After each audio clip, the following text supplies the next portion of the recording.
দেরি হলো কেন আব্বাস ভাই? ওয়ালাইকুম আসসালাম। সময়ের প্রতি খেয়াল ছিল না। তোমার ক্ষেতের কাজ তো অনেক দূর এগিয়ে গেছে দেখছি।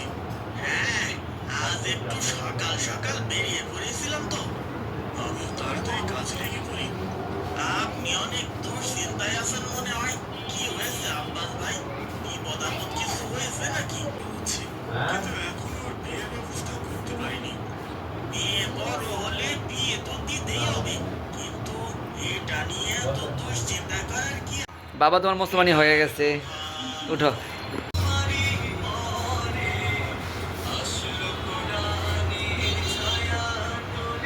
হয়ে গেছে মুসলমান। আচ্ছা ভাই, একটু আগে আমাদের কাছ থেকে আপনার ভাগিনা ডিভাইস কসমেটিক খাতনা করালেন, তো আমাদের এই প্রসিডিউরটা আপনার কাছে কেমন লাগলো? খুবই ভালো। এবং আপনার ভাগিনাকে ডিস্টার্ব কান্না করে করছিল? নাই। খুবই ভালো হয়েছে। আচ্ছা আচ্ছা, আপনি তো স্যাটিসফাইড?